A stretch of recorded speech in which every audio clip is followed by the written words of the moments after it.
한 조사기관에서 물었습니다. 휴가를 통해서 정말 쉼을 얻었습니까? 무려 응답자 중에 92%가 아니요 라고 대답을 했습니다. 스트레스를 풀려고 내려놓고 휴가를 어렵게 갔는데 혹 때려다가 또 혹 붙이고 돌아온다고 꽉 막힌 교통 상황, 또 여러 가지 예전과는 턱없이 비싼 숙박비, 바가지 요금, 또 너무 휴식보다는 지나치게 움직이고 활동을 해서 피곤이 겹쳐서 돌아오는 그런 경우도 많기 때문에 그렇습니다. 우리 기독인의 휴가는 좀 이런 차원을 뛰어넘었으면 좋겠습니다. 기본적으로 휴식이 필요하지만, 그래서 오늘 잘 쉬는 것은 쉬는 것으로만 끝나지 않고 일하는 것과 연결되어 있습니다. 사실은 잘 쉬는 사람이 일도 잘합니다. 제가 잘자를 붙였다는 걸 잊지 마십시오. 그래서 하나님의 말씀에서 성경적 쉼의 원리를 우리가 좀 살피는 그런 시간이 되었으면 좋겠습니다. 제가 이 설교를 준비하면서 좀 마음에 약간 안타까움이 있었던 건, 그럼에도 불구하고 이런저런 이유로 쉬지 못하는 분들이 많이 계셔서 또 양해를 하시고 들어주시면 좋겠습니다. 첫 번째, 우리가 이 성경적 쉼, 휴식과 생각해서 가져야 될 생각은, 휴식은 하나님의 뜻입니다. 여러분, 우리는 쉬는 걸 굉장히 힘들어해요. 뭔가 죄 짓는 것 같고, 할 일을 내려놓고 또 농땡이 치는 것 같고, 이런 정서가 우리 안에 있어서 잘 쉬지 못합니다. 그래서 여러분, 사정도 형편도 되지 않지만 이런 정서가 우리의 쉼을 막는데, 오늘 이 말씀을 보십시오. 사실 이 출애굽기 31장 좀 약간 제가 잘라서 읽었습니다마는, 쉬라는 하나님의 명령인데 안식일에 관한 명령입니다. 14절, 15절 우리가 차근차근 함께 한번 읽었으면 좋겠습니다. 다시 한번, 너희는 안식일을 지킬지니 이는 너희에게 거룩한 날이 됨이니라. 그날을 더럽히는 자는 모두 죽일지며 그날에 일하는 자는 모두 그 백성 중에서 그 생명이 끊어지리라. 여섯 동안은 일할 것이나 일곱째 날은 큰 안식일이니 여호와께 거룩한 것이라. 안식일에 일하는 자는 누구든지 반드시 죽일지니라. 다 설명하지 않겠습니다. 쉬라는 겁니다. 6일간 열심히 일했으면, 이건 여러 가지 또 다른 의미를 뛰어넘어서 하나님은 우리가 쉬고 안식하기를 원하는 겁니다. 여러분, 안식일은 하나님을 위해서 있는 게 아니라 우리를 위해서 있는 것입니다. 이런 안식일 외에도 하나님은 하나님의 백성들에게 쉬라는 명령을 여러 번 하셨습니다.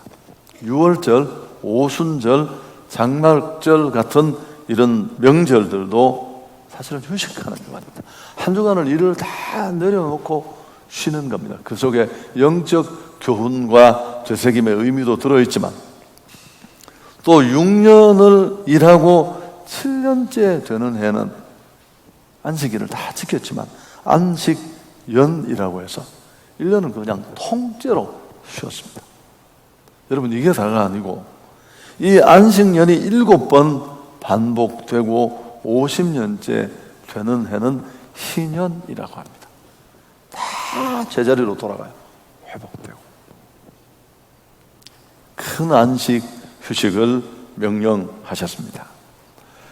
제한된 생명을 가진 인생이 늘 시간에 허덕이는데 주어지는 일을 위해서 열심히 살아야 되는 건 너무 당연한 일입니다. 일하기 싫은 자는 먹지도 말라고 했고, 우리에게 주어진 이 시간은 하나님이 맡긴 사명을 이룰 기회고 말미입니다. 얼마나 소중해요. 그럼에도 불구하고 하나님은 성경에서 이렇게 많이 휴식하라, 쉬라, 1년을 아주 통째로 비우고 쉬도록 만드는 제도를 두셨다는 겁니다.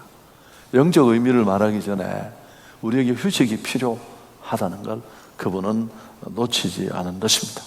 여러분, 쉬어야 할 때 쉬는 사람이 지혜로운 사람입니다. 구구단 빨리 외운다고 그게 지혜로운 게 아니에요. 정말 소중한 것들이 망가지는 것도 모른 채 고장이 나면 이미 늦잖아요. 여러 가지가 있겠지만 일할 때 노는 것도 문제지만 휴식이 필요한데 그걸 놓치고 그저 일만 하는 것도 큰 문제입니다. 자, 그럼 왜 우리는 쉬지 못할까? 사정이 안 되고 형편이 안 되는 이야기는 제가 했습니다. 그리고 우리 이 한국인의 정서 속에 휴식을 타부시하는 그런 정서도 문제가 된다는 얘기를 했고요. 좀 이상한 짓을 하는 사람을 보고 뭐라고 합니까? 놀고 있네. 이런 말이 그 우리 정서를 대변하는 모습인데요. 여러분, 이것 말고 또 하나 우리가 쉬지 못하는 이유가 있습니다. 뭘까요? 욕심입니다. 욕심. 대만에 가지기 위해서. 이 욕심이 우리를 지배하고 있어서 내려놓지 못하는 겁니다. 그 결과는 불을 본 듯 뻔합니다. 스트레스, 질병, 죽음. 이런 안타까운 일들과 부딪힐 수밖에 없습니다. 어떤 택시 운전을 하는 분이 계셨는데요. 마음속에 늘 소원이 있었습니다. 나도 돈을 빨리 벌어서 개인 택시를 하나 마련해 두겠다. 열심히 노력해서 이제 거금을 들여서, 지금도 비싸지만 꽤 비쌌어요, 처음에는. 그래서 개인 택시 면허를 사고 비로소 자기 차를 소유하게 되었습니다. 얼마나 마음이 편안해졌겠습니까? 벌면 다 내 돈이에요. 너무 감사하고 행복했습니다. 일한 만큼 내가 다 가져갈 수 있었습니다. 한동안 행복했는데 여러분, 절대 만족하지 않았습니다.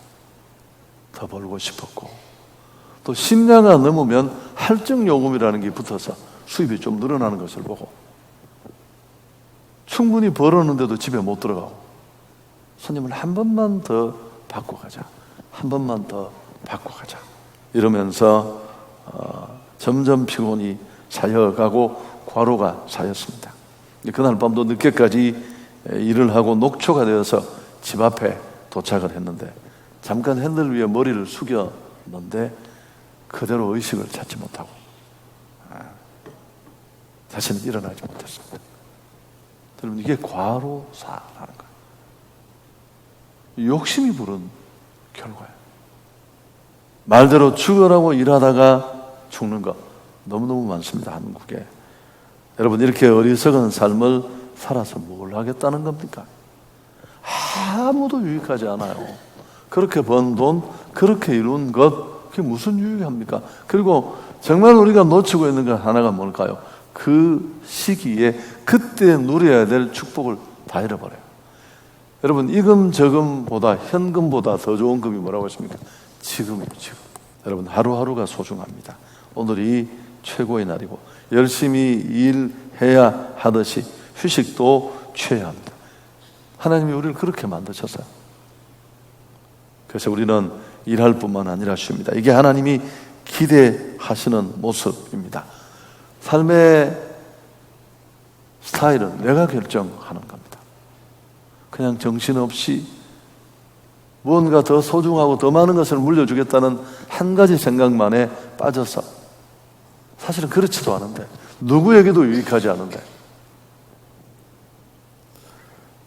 두 번째, 오늘 이런 성경의 정신 아래서 우리는 인생을 계획할 때 휴식이 있는 삶을 애초부터 계획해야 합니다. 템포도 늦추고 조정을 하고. 그래서 이번 여름에 형편이 되지 않더라도 잠깐이라도 꼭 한번 쉼표라도 찍고 가겠다, 그런 결단이 있기를 축복합니다. 그래서 하나님이 멈추라고 하는 그 휴식이 주는 기쁨, 행복을 한번 누려봐야 돼요. 불안해서 이거 잘 못한다니까요. 안 해본 사람은 일하는 것보다 훨씬 이게 어려워요. 열심히 살아서 일 중독이 된 이 대한민국의 많은 가장들은 불안해서 이거 못해요. 백화점에 낮에 이렇게 다니려면 이상해 보여. 스스로가 이상하잖아. 얼마나 할 일이 없는 놈이 말이야. 대낮에 이런 눈을 우리는 너무너무 많이 의식하고, 속도사회, 경쟁사회 이 속에 진정한 안식이 없습니다. 오늘 출애굽기 31장 16절 이하를 다시 보시면 17절 뒷부분에 나 여호와가 엿새 동안 천지를 창조하고 일곱째 날에 일을 마치고 쉬었다. 하나님은 안식일을 말하시면서 그분이 먼저 제7일 쉼으로 본을 보였습니다. 조용한 장소를 찾아서 너무 활동도 좀 줄이고 잠도 자고 쉬면서 충분히 멈춤과 휴식이 주는 유익을 우리가 한번 맛볼 필요가 있습니다. 사실 저는 부교육 때도 마찬가지지만 담임 목사 되고서 12년 동안에 한 번도 안식을 해본 적이 없었고 안식월, 안식년 이런 거 없었어요. 얼마나 치열한 곳이었는지 그곳이 그때 IMF가 있었죠. 경험 없는 제가 39살이 담임돼서 뭘 알았겠습니까? 그 와중에 그 치열한 전쟁터를 방문하는 곳에서 교회를 2번을 건축했습니다. 이 전투가 이게 보통 전투가 아니었어요. 그 중에 소송 그러다가 또 더 어려운 여기로 왔습니다. 10년 동안에 차라게 그렇게 지냈습니다. 근데 2018년에 제가 설교 시간에 한번 얘기했죠. 부흥회로 오신 최남수 목사님 예수권 만들기. 나는 그분 책은 많이 읽었지만 처음 뵀어요. 너무 따뜻하고 지적이고 정말 형님 같은 분이셔서 그래서 이제 밥을 먹고 저녁에 집회 전에 얘기를 하는데 뜸을 막 들이시는 거예요. 예, 목사님 얼마나 힘드셨겠냐고. 그래서 이분이 무슨, 제가 또 눈치가 몇 단입니까 제가. 이분이 무슨 얘기를 하죠. 그래서 방석을 3장 4장 까시더니만 한 말이 뭘까요? 쉬셔야 된다고. 나보고 경산중앙교회도 내가 알고 있고 한성교회도 제가 압니다. 목사님이 얼마나 치열하게 살아나고 지금 당신에게 필요한 건 휴식이다. 날짜를 정해주셔서 40일을 쉬라고. 그래야 고인물이 빠진다고. 그러면서 자기 얘기를 해주셨습니다. 자기가 교회 개척하고 의정부 광명교회 큰 교회잖아요. 하다가 쓰러질 지경이 돼서 쉬면서 3일을 먹고 자고 쉬고 먹고 자고 쉬고. 그러니까 하나님이 새 힘을 주시더래요. 엘리야처럼. 아이디어가 속출해서 그때 집회를 꾸민 그 순서가 이번에 하는 부흥회라고 이런 등등의 얘기를 해 주셨습니다. 형처럼 그것도 무례하게 조언했으면 제가 못 받아들였을 때 너무너무 따뜻하게. 그래서 제가 지난 가을에, 가을입니까 겨울입니까 이렇게 일어섰는데 팍 돌더라고요. 처음으로 그런 걸 느꼈어요. 지구가 도는구나. 그래서 주일을 쉴 수는 없었고 지난 여름이니까 가니까 쉴 수는 없었고 금요 철야만 사중과 우주를 뺐었어요. 여러분 제가 신비로운 경험을 했습니다. 어떤 경험을 했을 것 같아요? 제 목소리가 다시 거의 예전으로 돌아가는 거죠. 제 목소리가 예뻤어요. 제 목소리 듣고 시집 오고 싶어하는 사람도 옛날에 있었어요. 못 믿으시면 안 믿으시세요. 근데 통성기도 한다고 성대도 약한 게 맨날 소리 지르고 해서 그런 소리 다 잃어버렸어요. 최근에 우리 윤진 간사 보면 느끼는 게 없습니까? 옛날에 그 기름지고 풍성하던 목소리가 회복이 됐어요. 3달 4달 아기 가지고 쉬니까. 여러분 무슨 보컬 트레이닝 받은 거 아니야. 근데 그냥 지치고 상한 목을 쉬기만 해도 하나님 주신 그 아름다운 소리를. 제가 제 목소리를 이렇게 듣는데 예전에 그 청년기의 그 목소리는 아니지만 가까운 소리. 그래서 자신감을 약간 얻었습니다. 이거 쉬어도 되는구나. 쉬면 이런 회복이 있구나. 여러분 휴식하면 마음의 여유가 생깁니다. 그리고 무너졌던 것들이 하나씩 살아납니다. 건강도 관계도 여유도. 안식년을 마치고 돌아오신 한 목사님이 제일 많이 변한 게 뭐냐라고 물었더니만 큰 수학은 무슨 설교 준비해온 준비가 아니라 마음의 여유를 얻었고 그러자 감사가 생겼대요. 환자들 병원에 눕혀놓으면 성품 괜찮았던 사람들도 다 짜증 부리잖아요. 여러분 목회가 얼마나 바쁩니까? 설교가 무슨 거미줄도 아니고 여기서 저기서 나오는 것도 아니고 뺏기든 훔치든 뭐 연구를 하든 만들어야지만 나오는 일들인데 수없이 많은 일들을 하면서 지쳤는데 여유가 없는 거죠. 사람을 대해서도 자신을 대해서도 관계 속에서도 상대도 가고 감성도 바닥나고 짜증은 많아지고 이게 하루 이틀이 아니고 1년 2년이 아니고 사이니까 내 성품처럼 붙어 있어서 스스로도 자각하지 못할 수 있습니다. 말씀 정리하겠습니다. 열심히 일할 수 있기를 축복합니다. 오늘은 다시 오는 날이 아니니까요. 내게 주신 지금의 이 시간은 나를 만드시고 나를 목적 있는 인생으로 세우신 하나님이 너 이 일 해야 돼. 그 기회를 주신 시간이니까요. 이유 없이 허송되는 것 그건 정죄해야 합니다. 그러나 적절히 쉬어야 합니다. 6일간 열심히 일했다면 이 기본을 소홀히 하지 맙시다. 저는 이번에 도전해 보려고 합니다. 지난 가을에 리허설도 마쳤어요. 그래서 그 과정이 힘들었지만 제가 오늘 설교를 끝으로 한 달 정도쯤을 쉬려고 합니다.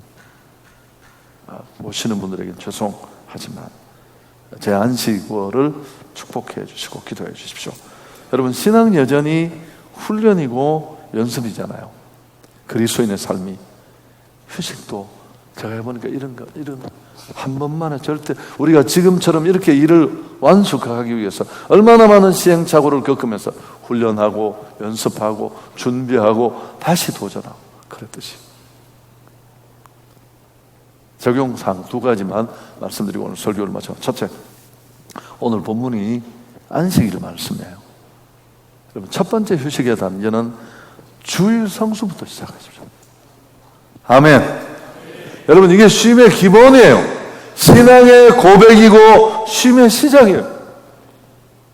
6일간 열심히 아주 하루를 쉬셔야 됩니다. 제대로 한번 쉬어보시고 나면 재미가 솔솔할 겁니다. 제가 이 얘기 여러분한테 또 할 수밖에 없습니다. 제가 30대 초반에 20대 후반에 조그마한 교회, 시골 교회를 제가 전담해서 맡은 교육자죠. 닭장에 한 30-40명이 모인 교회를 제가 2년 5개월을 맡았습니다. 근데 이분들이 뭘 하시냐면요, 대구하고 하양 가는 그 경계선에서 깻잎을 비닐하우스에서 키우는 분들인데 아주 고소득이에요. 부부가 열심히 하면 그 당시에 20만 원을 벌어요. 굉장한 수입이죠. 눈 뒤집어줘요, 이거. 이분들이 절대 주의를 못 지켜요. 그렇게 신앙생활을 잘하는데 제가 한번 신방을 가보면 들깻잎 안에 온도가 그 비닐하우스 안에 30도, 40도까지 올라가요. 정말 이랬으면 빙 돌아요, 뜨거워서. 근데 허리 한번 못 펴고 온종일 자기들끼리 짝이 막 경쟁도 하고. 제가 아무리 얘기를 해도 말이 통하지 않습니다. 돈을 이길 수 있는 방법이 제가 가진 감은 이설로 꼬셨습니다. 한 번만 쉬어보자. 그래서 몇 사람이 주일날 쉬기 시작했습니다. 정말 딴 깻잎이 이렇게 지나가 버렸어요, 딸 자리를. 근데 한 주간 동안 열심히 따니까 또 되더래요. 몇 달 뒤부터 어떤 일이 벌어져서 이분들이 너무너무 행복하다는 거예요. 6일간 내내 힘들 때마다 무슨 날을 생각했을까요? 주일날 쉰다는 걸 생각합니다. 건강도 좋아지고 수입도 줄은 것도 별로 없고 이 믿음의 문제라니까요. 너무너무 행복해지고. 여러분, 우린 영적 존재여서 쉬는 날 와서 이 교회에 오는 일이 좀 또 서울은 교통환경이 좋지 않아서 차도 타야 하고 또 트래픽도 일어나고 이런 어려움이 있다는 걸 인정합니다. 그럼에도 불구하고 우리는 영적 존재여서 영적 욕구가 있어요. 쉬고 밥만 먹는다고 되는 존재가 아닙니다. 영이 우리 삶을 주도하는 실체예요. 예배는 이런 영혼을 가진 존재를 영적으로 쇄신하고 새롭게 하는 첫날입니다. 예배를 통해 초월적인 하나님과 만나 교통함으로 말미암아 우리 안에 정말 빈 공간들이 채워지는 역사가 일어날 줄 믿습니다. 그리고 사실 주일은 천국 가는 연습이에요. 이 마틴 루터가 한 얘기입니다. 이 믿음 없이 천국을 가겠습니까? 물론 믿음으로 가지만 하나씩 하나씩 내려놓고 주일이면 교회 오는 것은 나는 믿음으로 삽니다. 천국의 소망을 가지고 삽니다. 이 유명한 말 여러분 아시나요? 잊지 마십시오. 유대인들이 안식일을 지킨 것이 아니라 안식일이 유대인을 지켜준다. 왜 안 놀라세요? 좀 놀라. 유대인들이 안식일을 지킨 것처럼 보이지만 아니에요. 그 안식의 시간이 유대인들을 건강하게 지켜준 겁니다. 주일은 하나님이 우리 목 조으려고. 절대 아닙니다. 내려놓고 쉬십시오. 그분이 되게 하시면 되는 겁니다. 그분이 안 되게 하면 그건 안 되는 거예요. 억지로 얻은 어떤 것도 유익하지 않습니다. 돈밖에 없을 수 있어요. 그것조차도 담보할 수 없습니다. 건강 잃고 소중한 기회를 놓쳐버리면 그 물질이 무슨 의미가 있습니까? 그게? 좀 멈추셔야 합니다. 자, 두 번째는 자주자주 휴식을 감행하라는 겁니다. 여러분, 이런 안식일 외에도 우린 휴식을 필요로 하는 존재입니다. 아시죠? 친구 두 사람이 산에 지게를 세워두고 누가 나무를 많이 하나 경쟁을 했는데, 한 친구는 50분 일하고 10분 낫을 갈고, 흔해 빠진 얘기인데 나중에 누가 이겼다는 게 알죠? 죽자 사자 한 애가 이긴 게 아니고 당연히 효율적인 문제입니다. 토마스 에디슨, 알버트 아인슈타인, 벤자민 프랭클린, 워렌 버핏, 스티브 잡스, 공통점이 뭘까요? 그 분야에 다 세계 최고의 정상입니다. 선절선망. 이 부분 절대 잊지 마십시오. 시시한 사람이 아니에요. 정말 창의적으로 그냥 몸으로 때운 일이 아니라 감각적으로 시대를 읽는 일을 했던 사람들의 관통하는 한 가지가 있습니다. 이들에게는 정말 이해할 수 없는 비효율적인 습관이 하나 있었는데, 너무너무 급할 텐데 모든 걸 다 내려놓고 휴가를 떠나버려요. 다시 이렇게 할 수 없는 분들이 많다는 거 제가 압니다. 휴가 가서 뭘 할까요? 차분하게 자기 해온 일을 돌아보는 거예요. 여러분, 내가 있는 자리에서 빠져만 나와도 다 보여요. 하나님이 휴식하면 이런 은혜도 주십니다. 아시잖아요. 인디언들이 말을 타고 막 달리다가 가끔씩 딱 멈춰서서 뒤를 돌아본대요. 왜 돌아볼까요? 혹시라도 내 영혼이 못 쫓아올까? 시간을 준대요. 설교 정리하겠습니다. 인간 문명의 발달이 어떻게 이루어졌을까? 학자들 중에 이렇게 말하는 사람이 있습니다. 비 오는 날 동굴 속에서 문명이 발전되었다. 이게 무슨 말이냐면, 고대인들이 비 오는 날, 오늘같이 이렇게 비가 오면 뭘 하겠습니까? 동굴 속에 이렇게 들어앉아서 아무것도 기부가 있는 것도 아니고 오락기가 있는 거, 무슨 컴퓨터에 스마트폰이 있었겠습니까? 그러니까 비 오는 날 이렇게 멍청하게 굴 밖을 내다보고 있다가 아이디어가 떠올라서 이거 이렇게 하면 좋겠는데, 그렇게 해서 문명이 한두 가지씩 발전이 되고 여기까지 왔다. 그런 얘기도 있습니다. 생각이 얼마나 중요한지. 목동에 가면 호떡집이 있는데요. 목동 호떡 유명합니다. 이분은 어떻게 일하신 줄 아세요? 딱 3개월 일하고 문 닫아버려요. 그리고 또 겨울이면 또 탁 나타나요. 제 생각에 누가 오겠나 싶은데 다 오는 거예요. 당신이 너무 걱정을 많이 하는 거예요. 우리 사람은 겨울에도 오고 여름에도 오고 다 올 수 있습니다. 믿음을 가지시고 한번 이번 꼭 휴식을 연습하셔서 정말 후회 없는, 소중한 것을 놓치지 않는 그런 멋진 삶을 살 수 있기를 축복합니다.